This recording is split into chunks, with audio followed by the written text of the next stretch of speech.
You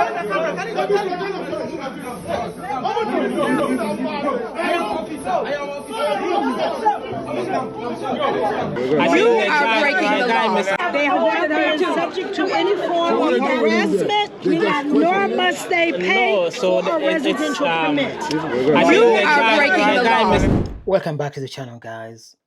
Disclaimer. This is not about hating on any African country. Not at all. Our mission here is simple: to make Africa the home for all Africans and for diaspora Africa. We should be able to move through Africa easy. But looking at these dramatic scenes, that is not happening, man. We're not wonderful. We're being delayed here at the border. We are such a vast continent, yes. We should be united, yes, but we are not united. We are not united. We are so divided. And it is sickening because it is based on artificial borderlines that were drawn by these guys, these fellows here, who came to rob the continent. They were all about resources. Look at that. And this was great art, by the way. They were all about resources. Get from Africa as much as they can. So the divisions happened. But why are we sticking to those borders as if they are so sacred, man? Why are we doing that? This is sickening. We paid for the laissez-passer, that's the receipt. But the registration, they took the money with no receipt. This is the Togo border, and they are telling us that we have to pay $2,000 for each passport, and you don't pay, we are not stamping your passport, and when you stamp your passport, no receipt. The images you're seeing were recorded by one of Africa's biggest YouTubers, Mayhem. Every other day, this problem still presents itself across many African countries. This event here was Ghana-Togo border. Look at Mayhem. Despite all the good work he's doing, creating awareness about Africa, creating awareness about the continent. Despite having all the documents, and obviously by now, he is well known to a lot of Africans, he still did not get the service that he deserved. So you got your paperwork, they ignore it. And at the end of it, somebody wants to charge you extra money that they cannot explain. They cannot document. It's all corruption across many of these African borders. But Mayhem was not alone. In this whole melee, you see our African sisters here. These are our sisters, our mothers, our aunts, our grandmothers, for crying out loud. And they are children who have returned to the continent of Africa. Many of them advanced in age, looking forward to a quiet time on the continent, an ability to travel with ease, to enjoy the different countries, just to enjoy motherland. You can imagine you've been gone 400 years plus. You are the first in your family returning to the continent, and especially those who have, through genealogy, traced their roots to places in West Africa, a vast majority. You are returning home, or so you believe. And ideally, this is home. But these fellows at the borders, man, they just can't get anything right. You've got your paperwork in place. Some of them now have their citizenship, be they from Ghana, Sierra Leone, Togo, all these places. They now have the paperwork. Nonetheless, they still have to face this kind of hell. It's not right, Africa, man. It's not right. You are a mother. And Africa has a reverence for mothers. You are held at the border. You are humiliated. You are kept hungry, waiting, thirsty, at a place that you believe is home. For what? Really, for what? We're being delayed here at the border. You're humiliated here. You are stranded at a place you believe is home. Yet you have all your paperwork, whether you're British, American, but you're of African descent. Some of them have their citizenship already. And somebody still dares treat you like a foreigner. It is wrong. are you? I'm good. How about you? I'm wonderful. No, we're not wonderful. We're being delayed here at the border, and they're having us come in there. I became a Ghanaian citizen, and I got my ECOWAS card. Now, what are they doing? There is also a Nigerian YouTuber, Goebade, who has made a name for herself. Started off with van life. I don't want to have plans. I don't want to say 6 months. I just want to go with the flow, go with life. I don't want to have plans for my life at the stage I am right now. I want to have plans for a far future. But right now I could go from van life to cabin life to bus life to bike riding. It's just adventure for me. Goebade was in Kenya a while back. Built a huge following, not just in Nigeria, but in Kenya. She was loved. I even had the opportunity to interview her. And so you feel the sense of Africa being home to everyone. The ability to be able to connect and relate with others on the continent. But even her, after leaving Nairobi, finally getting on a bike, touring Africa, she still faces a lot of problems at the borders. So the problem apparently is not just Africans who are going through it. There's another lady, I don't know, I think she's Dutch. Itchy Boots. Give me money. Money. Money. Money. She's faced her own fair share of problems. You know, but I admire her spirit, her zeal just to keep going. And my African sister from Nigeria, Goebade, shout out to you, man. Doing her thing as well. It's exciting. Even though these challenges exist, I still believe that there's a lot Africa can offer. So we need to deal with these guys. And by the way, at this point, that's when you can hit the subscribe button and help support the channel to just help us grow and be able to bring you many more stories and analysis and commentary on things that happen in Africa, such as this one, because awareness will help you navigate the continent better, prepare better, because problems exist everywhere. Indeed, even in the West, there are just unique problems to Africa based on a colonial past and our failure to get out of that situation. That is what we are going through. But problems will exist. You need to be able to know how to navigate those problems on the continent, man. Because you don't want to get stuck. You don't want to go through this. And from experience, traveling by road gives you a lot of value for sure.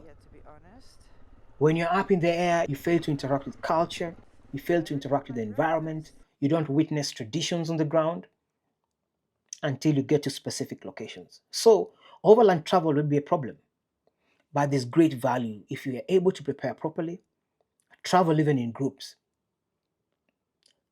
Well, they did travel in a group, but got messed up at the border.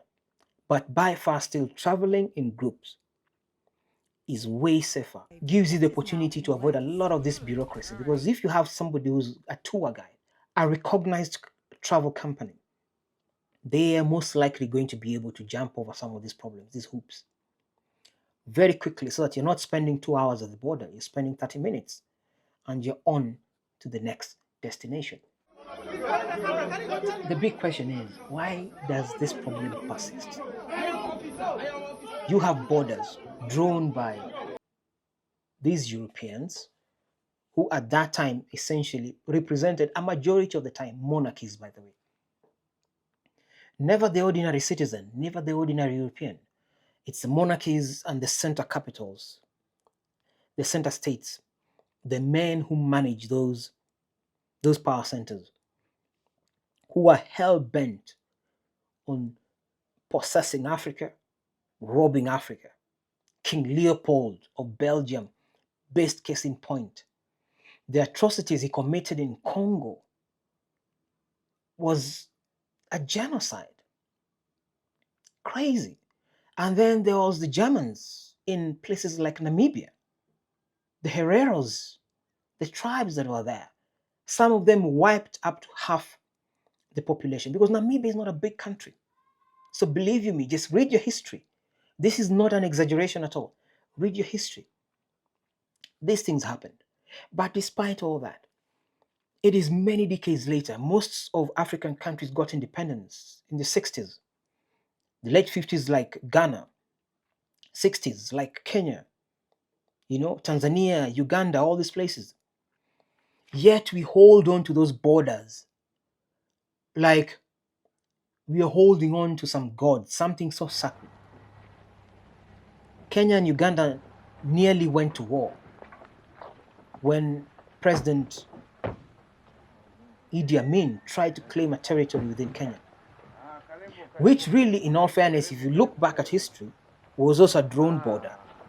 And a vast majority of the western Kenya region seemed to have been placed within the Ugandan territory. But these many years later, do we still have a reason to maintain those borders? Because now they're being exploited by immigration officials. There's a lot of corruption.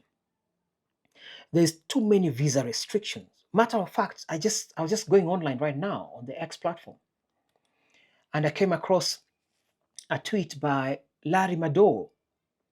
Larry is an international correspondent for the CNN, a Kenyan, who has also worked very hard and risen through the ranks Live on CNN. Why are you here today? to represent CNN on the African platform. Brilliant guy, by the way. Shout out to you, Larry Madowo, Woodbaba, Jasiaya. Let's hook up sometime. But anyway, that's besides the point now. Larry says here, and this is like an hour ago, literally. And he says here that my single entry Cameroonian visa cost me 229 euros. That's a lot of money. Euro is even stronger than the dollar. One of the most expensive visas on an African country charges other Africans. He says, in fact, Cameroon gives visa-free access to only 7 African countries. 7. We are roughly 54 nations on this continent. So if you only have bilateral relations, that principle of reciprocation, only with 7 African countries, then that tells you there's a problem. There's a problem. And that colonial legacy clearly pervades even our political systems and how we run our government. These guys do not want anything that generally will benefit the general public. And the same antics were employed by Western monarchies when they sent their people to come and conquer vast parcels of land on the continent of Africa, the Caribbean, Southern America, even Australia, which later on was populated by a lot of prisoners who were being sent away from places like the UK, from Great Britain, sent off to Australia, that godforsaken land, as they said back that time. Larry asked, why do African countries make it so hard to travel within our continent? It's a good question, and it must be asked. And this must be pushed to the doorstep of Africa Union. Africa Union comprises African nation states. And Africa Union, from that name, should be about unity. And if the one thing that is really important you cannot achieve, then what is African Union really for? Is it just they go for meetings, enjoy their champagne, their tea, their coffee in Ethiopia, which is one of the best coffees in the world, by the way? Shout out to my Ethiopian family. Africa Union is failing Africa. So the AU Commission, and I'm hoping I can tag you here, you are failing the continent. You are certainly also failing our African brothers and sisters who are trying to return back. And that is part of the team that can help propel Africa to the next level. Whether it's business, whether it's culture, music, and sports, the opportunity to work with others is there. You may want to invite Magic Johnson, for example, massive businessman. He made his name after his time on the basketball court. Well invested, restaurants, you name it. Those are people that you can invite to the continent to partner. We see what Rwanda is already doing with a Nigerian Kenyan, Maasai, I think everyone in this arena who spent time in American NBA. He's a giant.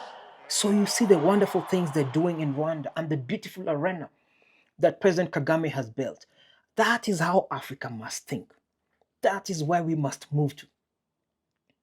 That is why the youth of Africa today are so restless, because they know they have been robbed of their youth, not only their youth, but very likely now their future as well. And this extends to even the diaspora, because we can now see there's a great movement of diaspora to the continent. And those who are willing and who feel they can identify the continent, but especially those who got young families, because they're running away from the trauma of the West. Say my son's name, Marcus Brown. I stand for all the mothers out here who lost their sons to police brutality. Not wanting to let their children face the rough streets, the gang violence, the knife problems in the UK, America's gun problem, Southern America, So we have got to do something for our future generation and even for those who are living in the here and now. Those are the realities. How do we resolve this problem? This thing that never seems to go We're being off. delayed here at the border. We've got to fix, number one, the visa problem. Africans of diaspora, and I must commend those who are making the effort to come to Africa. They are definitely passionate about motherland. Thank you for being strong enough. They are curious about where their ancestors came from and to be able to return. The one thing they wanted I'm sorry you had to go through this. was to return home, and they were never able to. I always talk about Kazula. That's one of the best examples. Who ended up with fellows, with the others, finding Africa Town. Desired to come back home. He never made it back. I hope his family can still make it back. They were Yoruba, so the desire is to come back home. So those who are able to come back have demonstrated a willingness and are certainly courageous.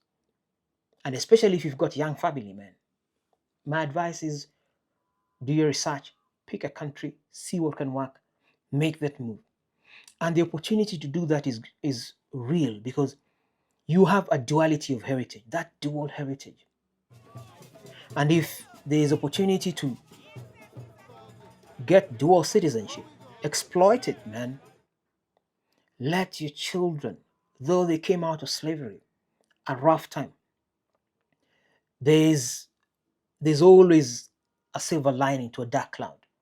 That the beauty is that you also have the first world as home, but you also have Africa as your home. So take advantage of that and get the chance to move back and forth between the two worlds.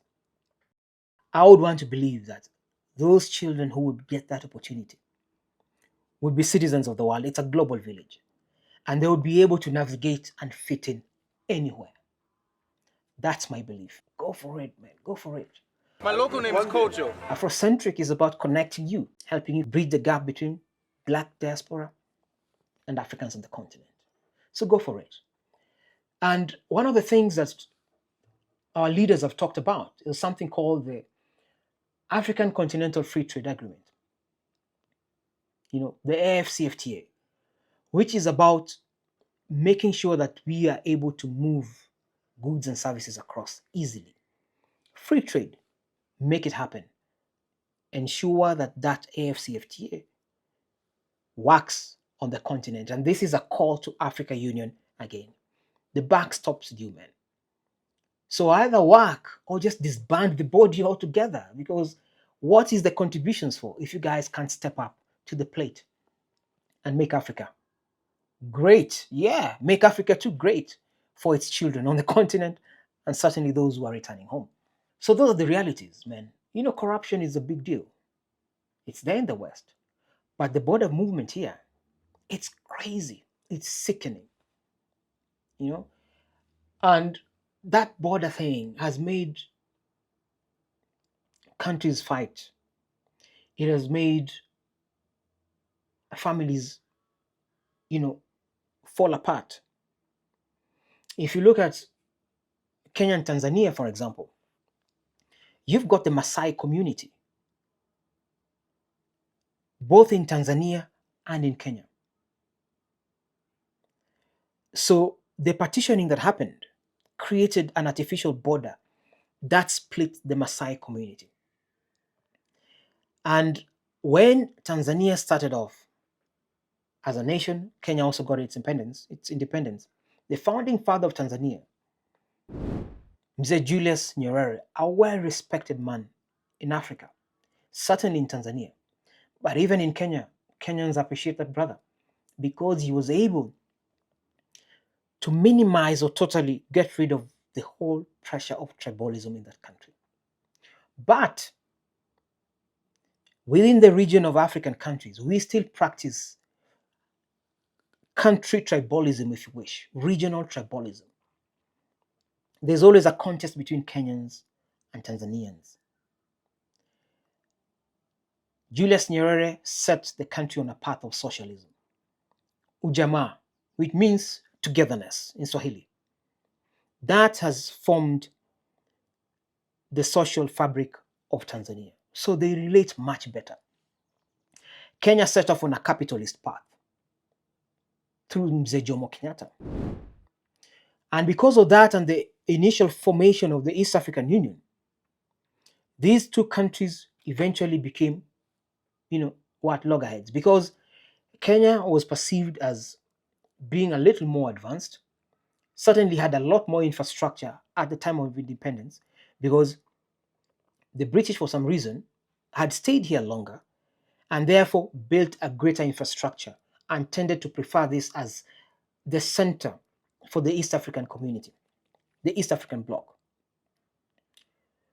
So the original East African community collapsed around 1977, largely because of those differences between socialism in Tanzania and capitalism in Kenya. Uganda was also part of it. Uganda also had its fair share of complaints about Kenya. Nonetheless, Uganda still seems to relate better with Kenya.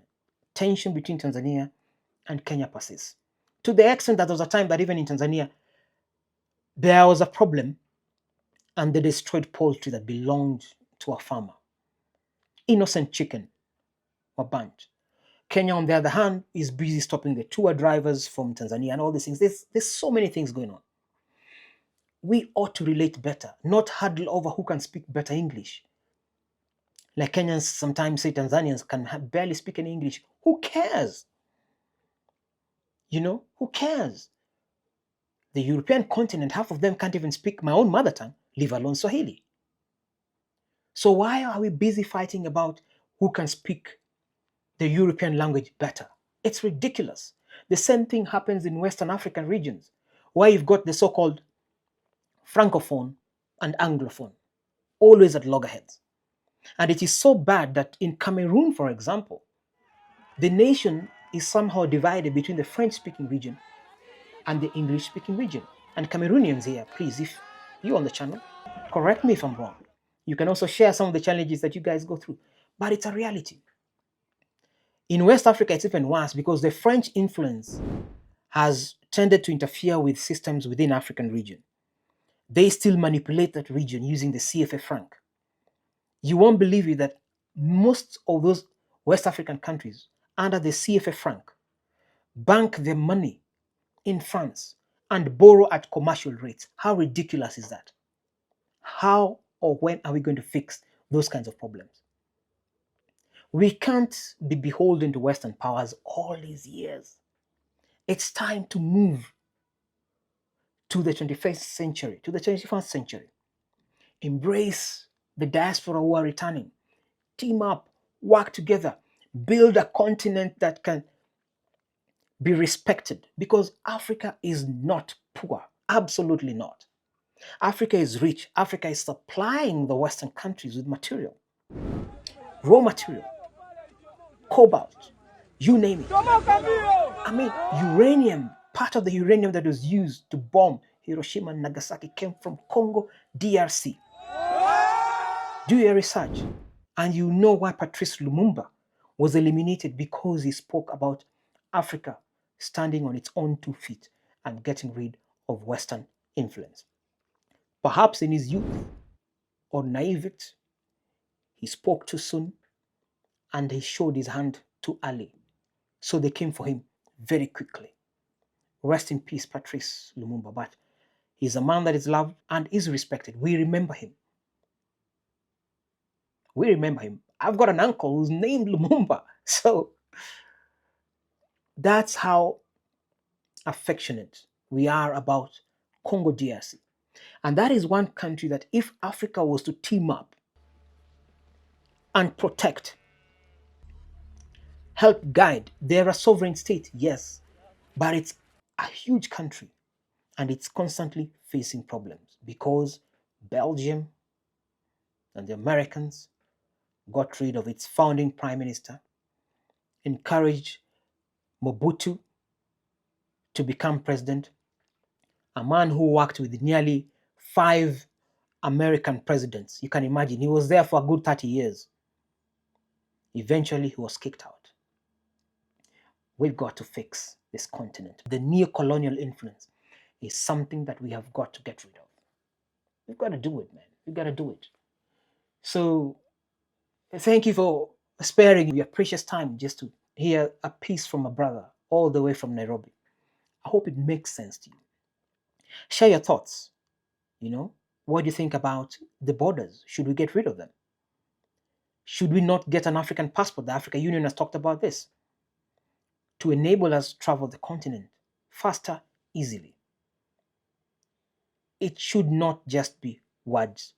African Union needs to match those words with action. So please tag them, share with anybody you know who works, especially at the Secretariat. We've got to make noise about this so that we can move freely on our continent. This is motherland. We cannot be slaves of borders that were created by powers that already left the continent.